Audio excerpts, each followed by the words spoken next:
Small business, big advice. Welcome to the Very Good Marketing Podcast, where small business owners, employees, or just marketing fanatics can learn how to grow a business on a budget without wasting any money.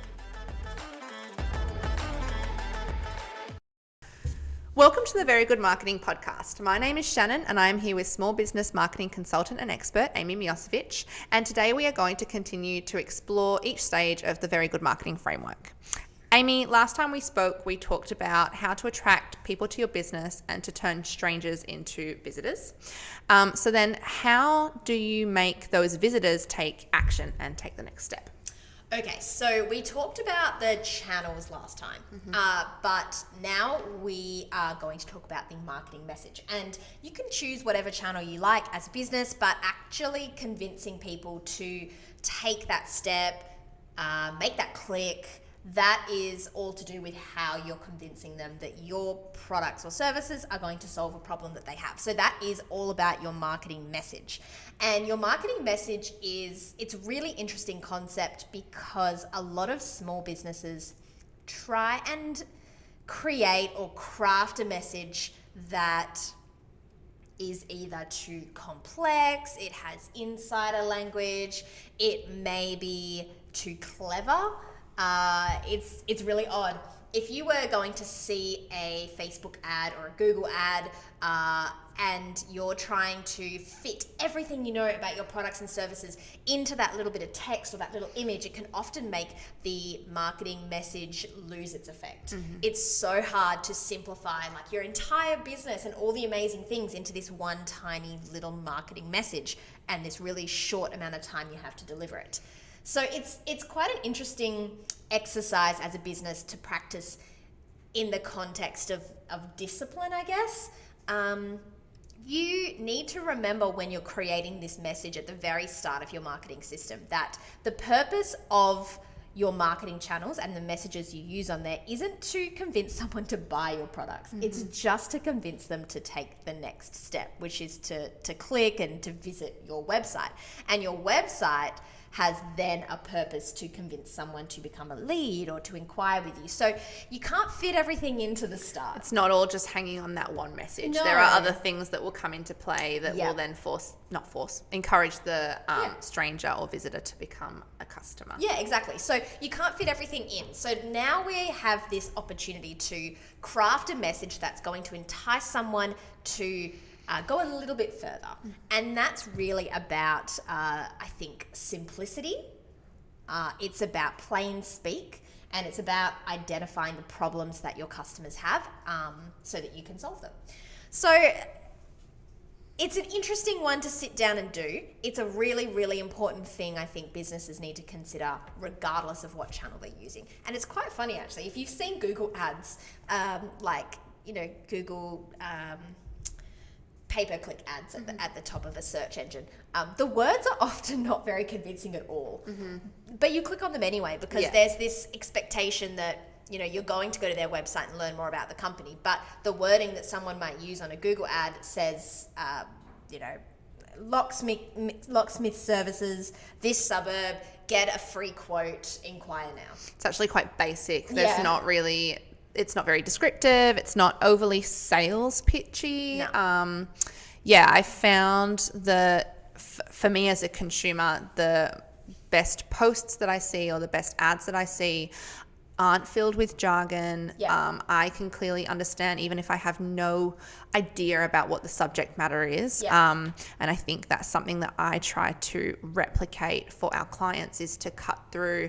And for some of our clients, I don't know what the technical jargon means and I don't know this in-depth information about their business. So it's really trying to simplify and think, okay, what would I want to see as a consumer? Yeah, well, I mean, we are drawn to simplicity and clarity, and we are discouraged by anything that confuses us. Yeah. So the simpler we can be in terms of language, especially at that very front when we're a stranger and we know nothing, the better. So there's a couple rules that I've got in place for this before we dive into some examples and some instructions for how to kind of come up with this marketing message for your business. The first is to remember that simple doesn't mean simplistic.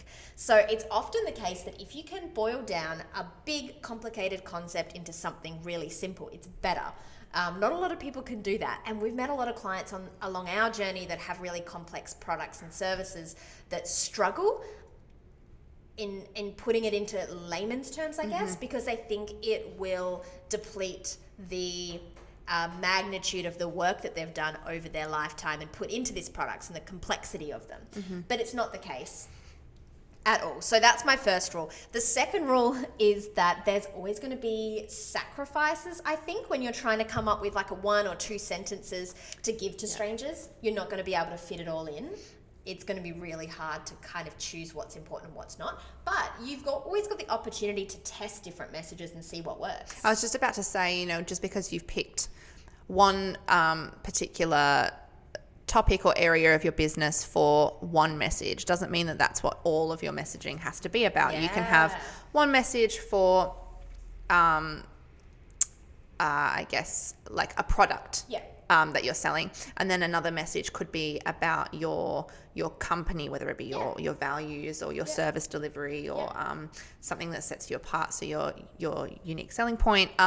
It's not that one post or one ad has to encompass everything, all of that, and breaking it down and sort of segmenting those things will make it much easier to approach. I mean, a really good example is Facebook ads when you're doing like nurture campaigns or brand building. So if you were running a Facebook ads campaign and you were going out to a very broad audience, you might be targeting impressions rather than clicks, right? So you might be putting an ad out in front of 300,000 people, and you can choose lots of variations of that one ad to give the viewer over time a really good kind of whole view of what you do and who you are and what problems you solve. So you could almost craft 8 different messages that cover off everything that you know is unique about your company that you want to communicate with people at that really high, simple level, and just put them out and assume that someone will eventually see all of them. And once they see more, they'll want to take action.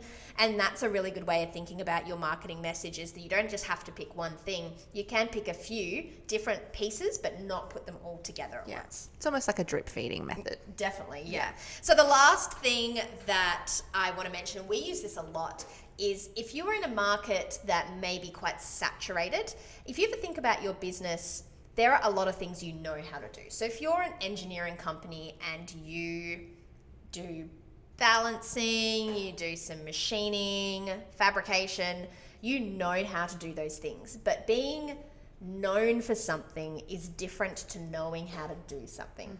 And I know that there's semantics, but I'll say it again quite slowly. So what do you want to be known for versus what do you know how to do?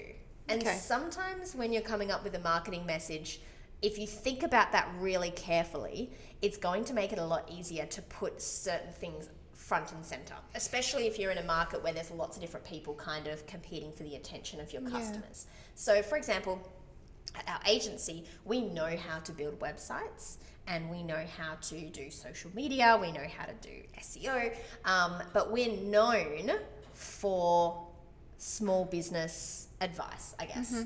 Because a lot of people come to us and they can assume we can do a lot of those things, but what they really want is a holistic strategy for their small business. So that's what I want to be known for.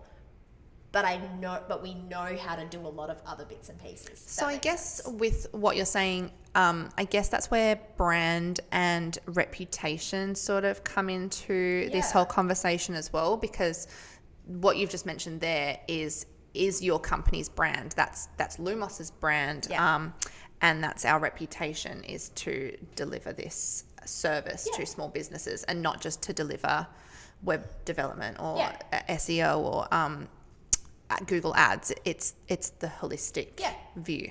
So I guess that's something that it's important for businesses to distinguish, is your marketing strategy for your, products and services versus your brand and your reputation. Yeah, exactly. So why do people remember you? Why are people fans? Yes, you might have a really great product, but a lot of the time it's the stuff around that's what you're known for. Yeah. And sometimes you need to put that front and center. So it's an interesting one to consider when you are talking about and boiling down your marketing message. That could be a piece of it as well. Is what do you want to be known for, and how can you make sure that when someone is a stranger and they're consuming different parts of your business, how can you get that across?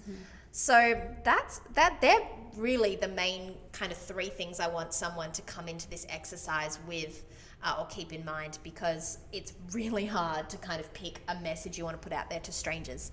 And the next big part of it, and I'm going to give you a really good example for this one. This is considering how you talk about the problems that your customers face and how you solve those problems, and using that as part of your marketing message or the language that you put forward. So a really big part of this whole thing is identifying and recognizing the problems that are out there in a way that makes the problem seem really urgent for a stranger. So I actually read a book recently about talking to toddlers. Okay. So keen to see where this is going. So apparently with toddlers, when they're frustrated, they're trying to tell you something, and they're trying to tell you that they want to do something or they can't do something, and they get quite frustrated because it's hard to communicate to you about whatever it is that they want. And this book was saying that a lot of the time they just want to feel heard. And often if you can recognize or repeat to them what they're trying to say, it'll diffuse some of the frustration quite quickly, because they'll be like, hang on, no, they do know what I'm trying to say. So if my toddler came up to me and he was getting frustrated because he wanted to hold my phone, and he was getting angry, and he was telling me he wanted it, but then he was getting frustrated and he was crying because I didn't want to give it to him, it's silly for me to just start talking about something else and distract him with something else, because he feels so fixated on this problem that he's got right now, which is that he wants my phone and he's all consumed by it. So as soon as I stop and recognize, oh, well, you want to see mum's phone, and then he stops crying and he goes, it's like, yeah, I do. Yeah. And at least then it kind of diffuses it, and they go, oh, someone is listening to me. And then I can go, no. I can go, we're not doing that. No. I say, well, no, the phone's all done. We could go downstairs and play downstairs, and then he'll hear the next bit because it's diffused some of the tension. So that's just a toddler tip for you if you wanted to have a read of that book. It was actually quite good. The same thing kind of applies in a way with adults. So if you have a problem out there and it's kind of consuming you, or maybe it's in the back of your mind, and someone's suddenly interrupted you with a marketing message, maybe it's a Facebook ad, and they've suddenly recognized that problem and they've heard it, then you're going to go, oh, I feel really heard suddenly. Maybe I should listen to what they have to say next. It's something that a lot of companies play with and try, and it's a really strong way of introducing your brand to someone.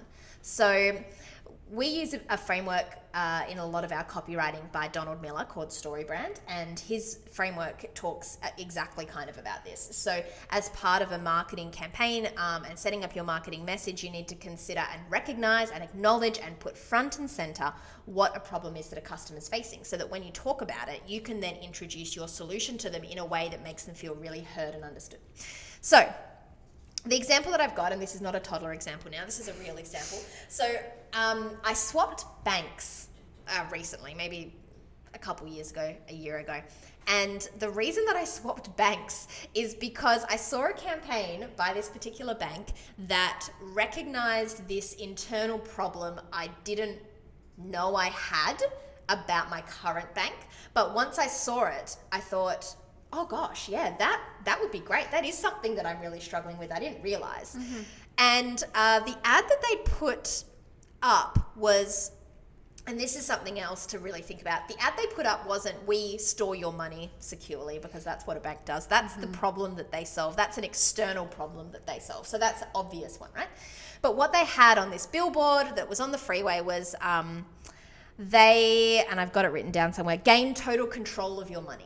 And what they had was a picture next to it of the app that they had that had graphs and diagrams, and their subtitle said something about how They don't just help you manage your money. No, they don't just store your money. They help you manage your money, and they help you kind of set budgets, and they help you track your expenses and it's your like accounting savings. at the same time. Yeah, and I thought about it later, and I was like, gosh, that would be great, because I don't just want my money sitting there. Like, I would love it if my bank could actually help me do what I want to do with it, because my goal when looking for a bank isn't just somewhere to store my money. Everyone stores my money. What I actually want is I want to be able to achieve my financial goals using that money, right? Yeah. So that was the message that they kind of put forward, and that was the way they introduced their product to me and their solution in a way that made me want to take action, because I realized that I did actually have that problem. Yeah. And I felt that problem. It wasn't at the top of my mind all the time, but as soon as someone said it to me, I thought, gosh, How right. amazing is that? How convenient would that be? I've been heard.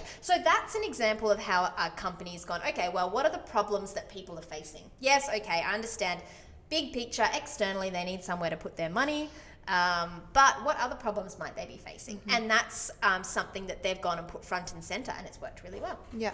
So have a think about what kind of external and internal problems your products and services solve for your customers. So this is the exercise I'm going to put forward. So are you following along? Am I going too fast? No, I am following along.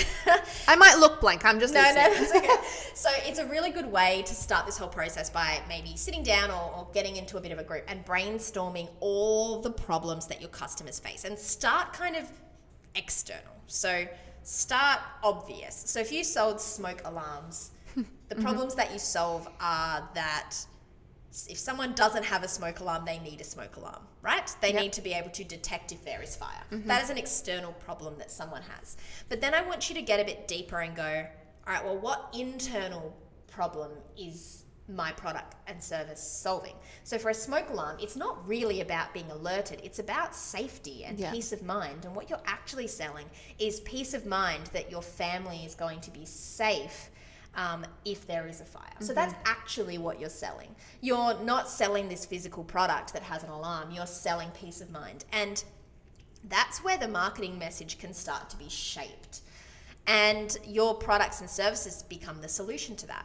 So I've put a bit of an example down. So when you're crafting the actual physical sentence, because I know that a lot of people are going to be thinking, oh, that's all well, but what does it actually look like in reality? So the example of the smoke alarm is a great one, because it's such an obvious external and internal problem-solving sentence. But the service level problems are, I do not have a smoke alarm, and I need to be alerted if there is a fire. True? Yeah. Internally, I need to protect, or I want to protect my family from danger. I want the best chance of survival if there is a fire. Currently, I don't have peace of mind. You know, like I'm not really relaxed thinking about the possibility There's of a fire. risk. There's a risk element. Yeah. Yeah. So success for them is that their family safety is guaranteed pretty much, and peace of mind is secured. So their marketing message may be, we sell reliable smoke alarms so that you and your family have peace of mind. So that's what they sell. Yeah. And having that next to a picture of a fire alarm, like, that's a great marketing message, and that tells you exactly what you sell. I mean, this is a simple example because most people know, but that's... And it's telling people how their product will make them feel as well, which, to tap into that emotion, it's quite powerful. And it seems like a kind of obvious emotion, because we all know the importance of fire safety and things like that. You're right. But it tells the customer, like, this is how you're going to feel. And you can almost picture it when you read it, right? You almost feel like a bit of a sigh. But one of the things this does as well in this message is it picks up the word reliable. And you know how before I was saying, what do you want to be known for? If you sold like safety devices like that, being reliable is a great thing to keep putting front and center in your marketing so that you're known for that. Yeah. That's just the perfect word, right? So then would you, within this marketing message, and how earlier we talked about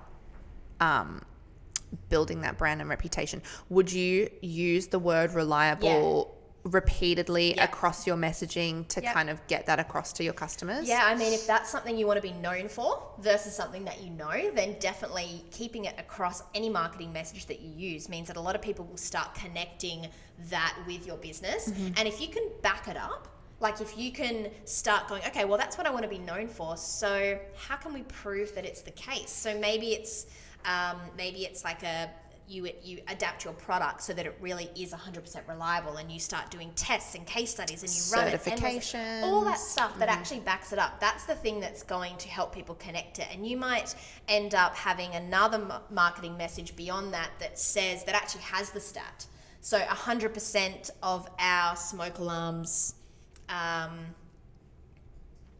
never fail, or something like that. I mean, you do something like that, and then it just backs it up, and people go, wow, they are reliable. You know? Because I think sometimes people are a little bit hesitant to repeat themselves in messaging. I think repetition has a little bit of a bad rap when it comes to, I mean, anything really. I think in life you try to stop repeating yourself. Usually even in conversation, you're like, I'm sorry if I'm repeating myself here. But I think in marketing and in messaging, it's not something to be scared of if it's used appropriately and very strategically. It's because our attention span as people is quite short.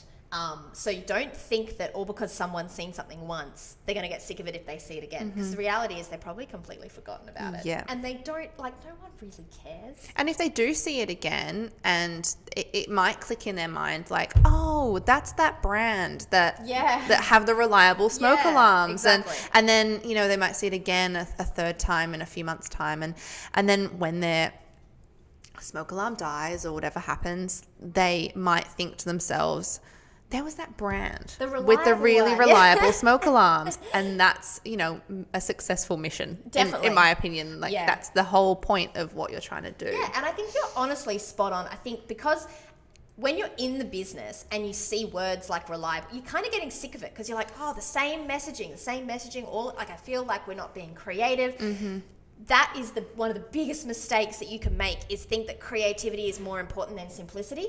If you stick with this and you actually stick with the messaging that works and you continue with it, yes, it feels boring and it feels like you've done it, but that's the only way you're going to be able to associate your messaging and actually be known for something in the market. So remember that. I don't know if we should coin that phrase, but sometimes creativity is like the enemy of clarity and simplicity. So I've got a couple different ways of doing this marketing message exercise that I thought maybe I could read through.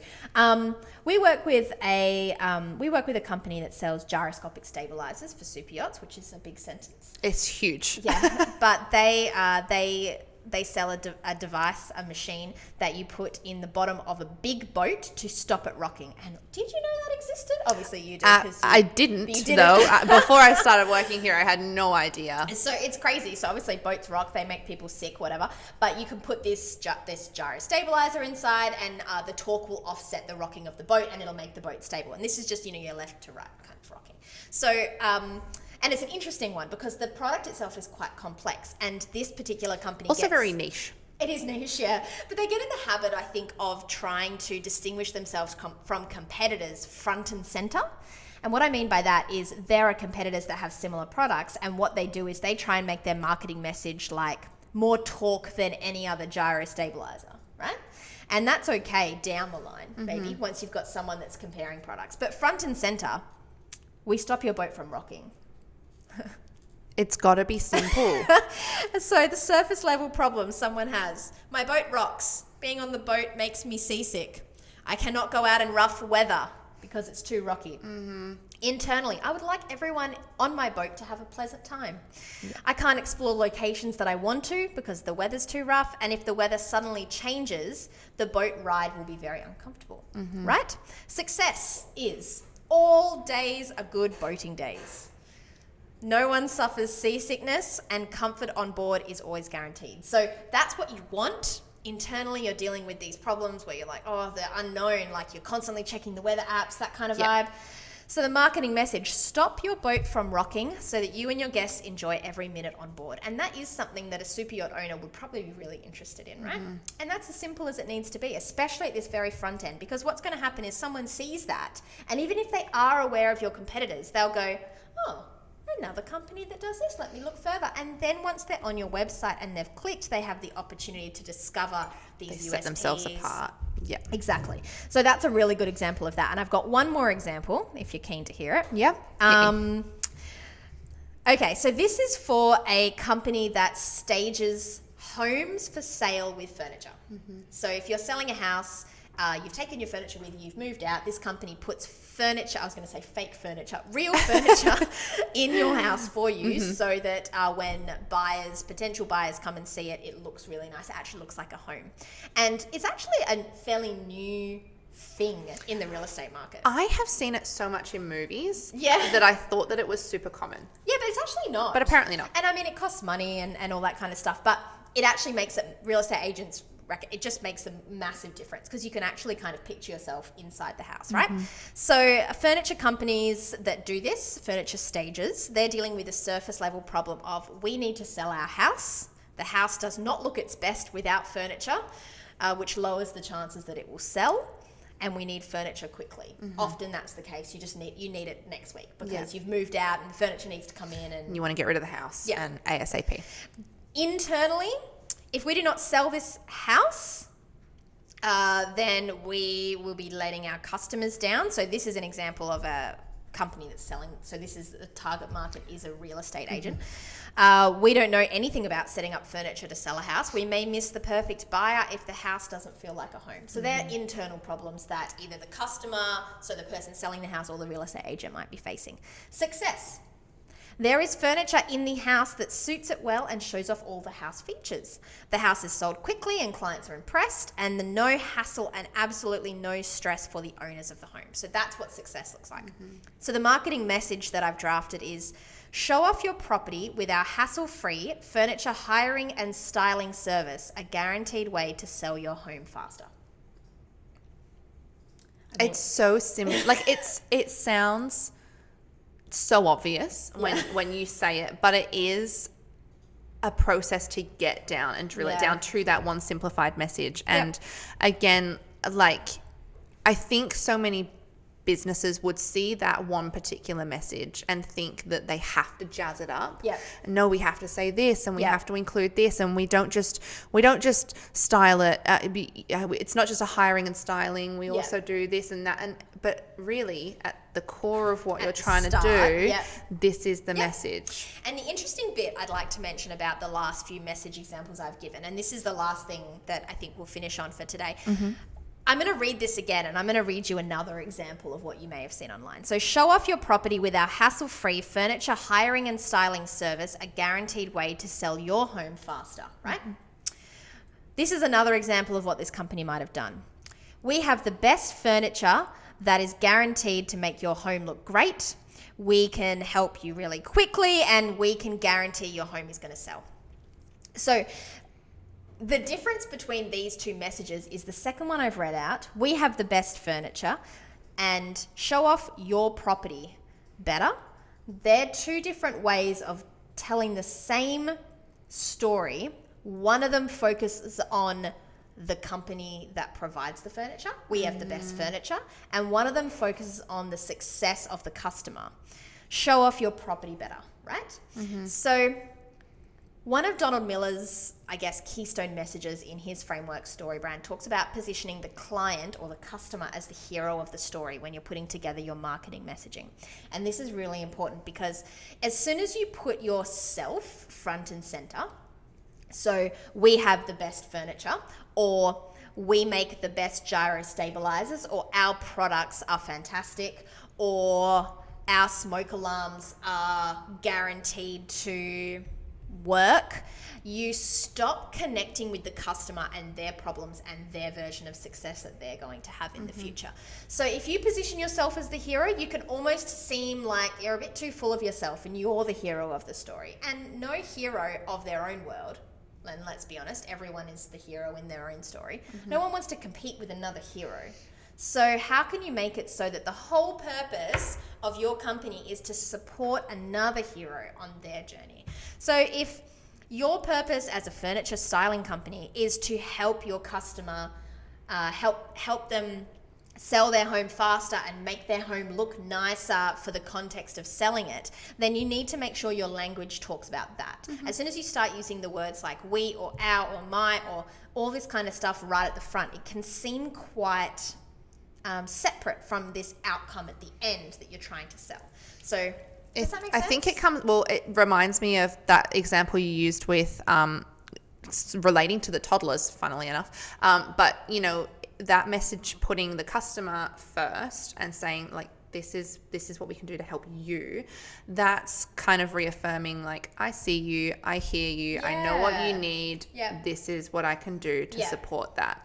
So it kind of ties in with that. Oh, exactly. Like if if my son was wanting to play with my phone, and instead of me saying, oh, it looks like or it seems like you want my phone, it'd be different for me just coming out and saying, I want you to stop doing what you're doing, and I would like to go downstairs and do this, and my phone is just for me. Like, it's a very different kind of thing if you're not acknowledging them and reminding them that their feelings are their feelings inside their body, inside on their journey, their hero journey. Then it's really hard to, I think, connect. And all we are trying to do in this particular part of this marketing journey is to connect with customers. And if you can connect with them right at the start, they are more likely to go on this whole journey. If you miss the connection and they see your ad or they see what you're putting out there and they scroll right by, you've lost it. You've lost it, yep. So that's the essence of creating a marketing message. And it's going to be different across every channel depending on the technical parameters of that channel. But if you can give yourself the opportunity to put this copy in and think about how you are actually using words to describe what it is that you do, then I think you'll find that you'll have a lot more success than if you came at it just using the language you've always used. Cool. Yeah. Yeah, great. Thanks, Amy. Thanks, Shannon.